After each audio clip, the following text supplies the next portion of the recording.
So ரெண்டு டெலிவரிக்கு நடுவுல கேப்னு நீங்க பாத்தீங்கன்னா 5 years. So இந்த பேபி மூவ்மெண்ட்டும் வந்து கொஞ்சம் அதிகமா இருக்க மாதிரி ஒரு NST டெஸ்ட் பண்ணாங்க, நான் stress test.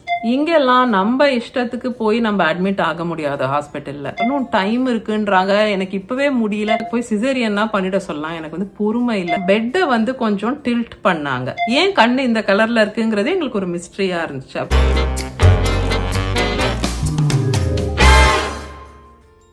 Hi and welcome to Shubha's World.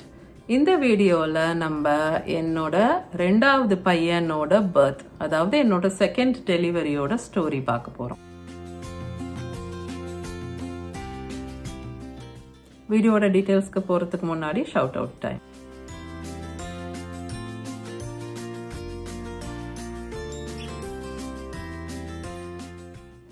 முக்கியமான டிஸ்க்ளைமர், நான் டாக்டர் கிடையாது, ஹெல்த் கேர் ப்ரொஃபஷனல் கிடையாது. இந்த வீடியோல நான் சொல்ற எல்லா விஷயமும் நான் என்னோட பிரெக்னன்சி டைம்ல அண்ட் அதுக்கு அப்புறம் படிச்சு தெரிஞ்சுக்கிட்ட விஷயங்கள், எக்ஸ்பீரியன்ஸ் பண்ண விஷயங்கள், அதுதான் இதுல நான் ஷேர் பண்றேன்.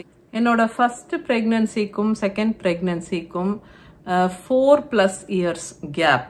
ஓகே, ஸோ ரெண்டு டெலிவரிக்கு நடுவுல கேப்னு நீங்க பாத்தீங்கன்னா 5 years கேப் வந்துடுது. அப்பா அம்மா வந்து டெலிவரி டைம்ல ஹெல்ப் பண்றதுக்கு வந்திருந்தாங்க and I am very thankful for that. ஆனா அவங்க இங்க பெர்மனண்டா இருக்க முடியாது இல்லையா, ஸோ விசிட்டர் விசால வரதால.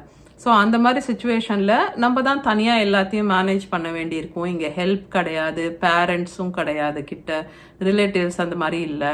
ஸோ அதனால இது வந்து ஒரு பிளான் பண்ண விஷயம். ஒரு கேப் வேணும், பெரிய பையன் இண்டிபெண்ட் ஆன அப்புறம் அட்லீஸ்ட் ஒரு ஸ்கூல் போற வயசு 4 வயசு வரும்போது தான் நம்ம அடுத்த குழந்தைய பத்தி பிளான் பண்ணணும் அப்படின்ட்டு. ஸோ இன் பிட்வீன் வந்து நான் பர்த் கண்ட்ரோல் பில் எடுத்துக்கிட்டேன் as a contraception. என்னோட ரெண்டாவது குழந்தைக்கான டியூ டேட் வந்து November 6th அப்படின்னு கொடுத்திருந்தாங்க. ஆனா 39 வீக்ஸ்க்கு ஜஸ்ட் முன்னாடி, ஸோ 38 வீக்ஸ் 6 daysன்னு சொல்லலாம், ஒரு October 27th மாதிரி என்னாச்சுன்னா ஈவினிங் வந்து பயங்கர கான்ட்ராக்ஷன்ஸ். அதுவும் வந்து ஒரு 4 or 5 கான்ட்ராக்ஷன்ஸ்க்கு மேல 1 hourல வருது அப்படின்னா நீங்க டாக்டரை போய் பார்க்கணும் அப்படின்னு சொல்லுவாங்க இல்லையா. ஸோ திரும்ப திரும்ப திரும்ப கான்ட்ராக்ஷன்ஸ் வருது அண்ட் ரொம்ப ஸ்ட்ராங் கான்ட்ராக்ஷன்ஸா இருக்கு. அந்த மாதிரி நான் வந்து வயிறு இறுகி ஃபீல் பண்ணல. ஈவன் இந்த ஃபர்ஸ்ட் பிரெக்னன்சில கூட டெலிவரி டைம் வரைக்கும் கூட அவ்வளோ டைட் ஆன மாதிரி இல்லை வயிறு. ஆனா பெயின்ஃபுல்லா இருக்கல, ரொம்ப ஸ்ட்ராங் கான்ட்ராக்ஷன்ஸ், அவ்வளவுதான். ஸோ இந்த பேபி மூவ்மெண்ட்டும் வந்து கொஞ்சம் அதிகமா இருக்க மாதிரி இருந்தது. அதனால நாங்க என்ன பண்ணோம், ஹாஸ்பிட்டல் போனோம். போயிட்டு ஒரு NST டெஸ்ட் பண்ணாங்க, நான் ஸ்ட்ரெஸ் டெஸ்ட். NSTனா என்ன, அதுல என்ன டெஸ்ட் பண்ணுவாங்க, அந்த டீடைல்ஸ் அதெல்லாம் வந்து ஒரு தனி வீடியோ இருக்கு. நான் வந்து டிஸ்கிரிப்ஷன் பாக்ஸ்ல லிங்க் கொடுக்குறேன், நீங்க அதை கிளிக் பண்ணி பார்த்துக்கலாம். மேலேயும் லிங்க் கொடுக்குறேன். ஸோ NST டெஸ்ட் பண்ணாங்க. ஃபர்ஸ்ட் ஒரு 20 minutes பண்ணாங்க. அண்ட் கான்ட்ராக்ஷன்ஸ் போது ஹார்ட் பீட் வந்து அப்படியே ஹை ஆகும். அதெல்லாம் உட்காந்து நான் பார்த்துட்டு இருக்கேன். இப்பதான் ஃபர்ஸ்ட் டைம் எனக்கு NST டெஸ்ட் இந்த செகண்ட் பிரெக்னன்சில. திரும்ப இன்னொரு 20 minutes பண்ணாங்க. அதுக்கப்புறம் அந்த நர்ஸ் போய் ஒரு டாக்டரையும் கூட்டிட்டு வந்தாங்க அண்ட் அவங்க அதெல்லாம் பார்த்துட்டு okay so for it's fine, yeah contraction ஸ்ட்ராங்கா இருக்கு, ஆனா லேபர் பெயின் ஸ்டார்ட் ஆகல அண்ட் செக் பண்ணாங்க. சர்விக்ஸ் வந்து ரொம்ப மேல இருக்கு, இன்னும் இறங்கி வரும் டெலிவரி டைம்னா. So you are still not ready, நீங்க வீட்டுக்கு போலான்ட்டாங்க. இங்கெல்லாம் நம்ம இஷ்டத்துக்கு போய் நம்ம அட்மிட் ஆக முடியாது ஹாஸ்பிட்டல்ல. எனக்கு இப்ப நல்ல நேரம், நான் இப்ப ஜாயின் பண்ணிக்கிறேன், என்ன அட்மிஷன் போடுங்க அப்படின்லாம் நம்ம கேட்க முடியாது. இங்க வந்து நீங்க ஆக்டிவ் லேபர்ல இருக்கும்போது தான் உங்களுக்கு ஒரு பெட் கொடுப்பாங்க. ஆக்டிவ் லேபர் என்னன்னா அட்லீஸ்ட் 4 centimeters டைலேட்டடா இருக்கணும். ஸோ 3-4 centimeters கிட்ட இருக்கீங்க அப்படின்னா அவங்க உங்களை அட்மிட் பண்ணிப்பாங்க. ஸோ நாங்க வீட்டுக்கு வந்துட்டோம் அண்ட் சாப்பிட முடியல, படுக்க முடியல, ரிலாக்ஸ் பண்ண முடியல. பிகாஸ் கான்ட்ராக்ஷன்ஸ் திரும்ப திரும்ப ஸ்ட்ராங்கா வருது. இல்லை விடிய காலையில பெயின் ஆரம்பிக்குது கொஞ்சம் கொஞ்சமா. அந்த கான்ட்ராக்ஷன்ஸ் நல்லா ஸ்ட்ராங்கா வரும்போது அந்த டைம்ல வந்து பெயினும் ஃபீல் ஆக ஆரம்பிக்குது.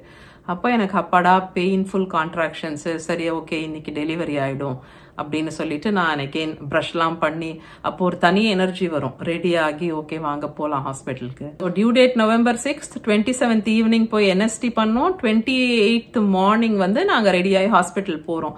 ஓகே இப்போ வந்து இன்னைக்கு டெலிவரி ஆயிடும், பெயின்ஃபுல் கான்ட்ராக்ஷன்ஸ் தானே, செகண்ட் டெலிவரி ரொம்ப ஃபாஸ்டா வேற ஆயிடும் அப்படின்லாம் நம்ம சொல்லி கேள்விப்பட்டிருக்கோம்ல. பிவி பண்ணிட்டு சொல்றாங்க இல்ல I can't find your cervix அப்படின்ட்டாங்க. சர்விக்ஸ் வந்து நல்லா இறங்கி வருமா அந்த டெலிவரி ஆக போற டைம் கிட்ட, ஏன்னோ தெர் இஸ் ஸ்டில் டைம், நீங்க வீட்டுக்கு போயிட்டு வாங்கன்றாங்க. எனக்கா ஐயோ திரும்ப இன்னொரு தடவை திரும்ப வீட்டுக்கு போன்றாங்க, இன்னும் டைம் இருக்குன்றாங்க. எனக்கு இப்பவே முடியல, பிகாஸ் சரியா சாப்பிட முடியல, சரியா தூங்க முடியல, எனக்கு ஒரு மாதிரி இரிட்டேட்டட் ஆயிட்டேன், டயர்டா இருக்குது, இது எப்படா முடியும் அப்படின்ற மாதிரி ஆல்ரெடி நான் ஃபீல் பண்றேன். இன்னும் ஆரம்பிக்கவே இல்லைன்னு சொல்றாங்களே அப்படின்னு சொல்லிட்டு சரி ஓகே வேற சாய்ஸ் கிடையாது. ஸோ வீட்டுக்கு வந்து டிஃபன் சாப்பிட்டாச்சு, வெயிட் பண்ணிட்டு இருக்கேன் ஸ்ட்ராங் ஆகும்னு.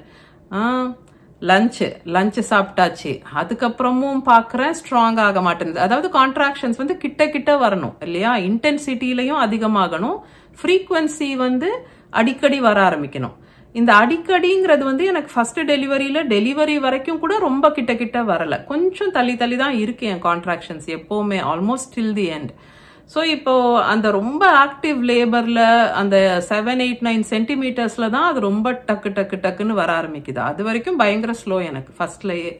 ஈவினிங் வந்து சரி நம்ம போய் மால்ல நடக்கலாம், ஏன்னா வெளியே நடக்கிற அளவுக்கு வெதர் நல்லா இல்லை, அக்டோபர் எண்ட் இல்லையா, அப்போ வந்து சில்லுன்னு இருக்கும். நடக்கிறோம் நைட்டு மால் வந்து மூடுறாங்க 9 மணிக்கு. அது வரையிலையும் கூட அடிக்கடி ரெகுலர் பேட்டர்ன்ல வரமாட்டேங்குது கான்ட்ராக்ஷன்ஸ். ஹாஸ்பிட்டலுக்கு போலாம் அப்படின்றேன், அந்த மால்ல இருந்து வந்து கார்ல ஏறும்போது எனக்கா பயங்கர கோபம் வருது.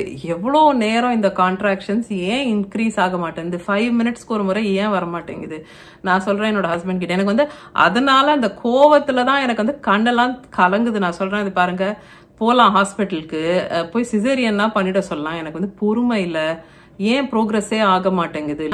அந்த மால் க்ளோசிங் டைம் கிட்டெல்லாம் வந்து அந்த பெயின் இன்டென்சிட்டி கொஞ்சம் கொஞ்சமா அதிகமாகுது, ஆனா கிட்ட வர மாட்டேங்குது, கொஞ்சம் தள்ளி தான் இன்னும் வந்துட்டு இருக்கு, பட் பெயின் அதிகமாகுது.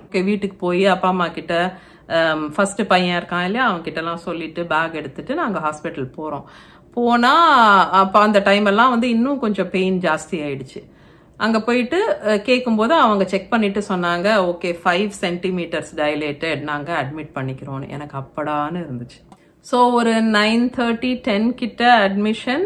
அதுக்கப்புறம் எபிடியூரல் கேட்டிருந்தேன் இல்லையா, ஸோ எபிடியூரலும் கொடுத்து ட்ரிப்ஸ் போட்டு அந்த இதெல்லாம் ஃபார்மாலிட்டிஸ்லாம் முடிஞ்சுது. ஆனால் அதுக்கப்புறம் எகெயின் அந்த மானிட்டர் போட்டு விட்டுட்டு அவங்க வந்து ரெஸ்ட் எடுங்க, யூ ரெஸ்ட் நவுன்னு சொல்லிட்டு போயிட்டாங்க. டின்னர் சாப்பிடல, அதனால தூங்க முடியல, பட் அட்லீஸ்ட் ரெஸ்ட் எடுத்துட்டு இருந்தேன் நான். அண்ட் அப்பப்போ அவங்க வந்து செக் பண்ணிட்டு இருந்தாங்க. ஒரு 12:45 போல நைட்டு வந்து ஓகே இப்போ வந்து ஆல்மோஸ்ட் 10 சென்டிமீட்டர்ஸ் வந்துட்டீங்க, நம்ம புஷிங்க்கு எல்லாம் ரெடி பண்ணலாம் அப்படின்ட்டு எல்லாம் செட்டப்லாம் பண்ணிட்டு இருந்தாங்க. செகண்ட் டெலிவரி பொறுத்த வரைக்கும் வாட்டர் எப்போ பிரேக் ஆச்சுன்னே எனக்கு தெரியாது. ஆக்டிவ் லேபர்ல இருக்கும்போது சம்டைம் அந்த 7 சென்டிமீட்டர்ஸ்க்கு அப்புறம் before the pushing stage. So check பண்ண வந்த நர்ஸ் வந்து looks like your water broke. நாங்க இந்த புஷிங் ஸ்டேஜுக்கு வந்துட்டோம். அதுக்கப்புறம் புஷ் பண்ண ஆரம்பிக்க சொல்றாங்க வித் கான்ட்ராக்ஷன்ஸ். எகெயின் அதே முன்ன மாதிரியே 2 நர்சஸ் இருக்காங்க. அண்ட் அந்த டெலிவரி ஆக போற டைம் கிட்ட தான் டாக்டர் வந்து கூப்பிடுவாங்க. ஆன் கால் எந்த டாக்டர் இருக்காங்களோ டியூட்டில அவங்க வந்து டெலிவர் பண்ணுவாங்க.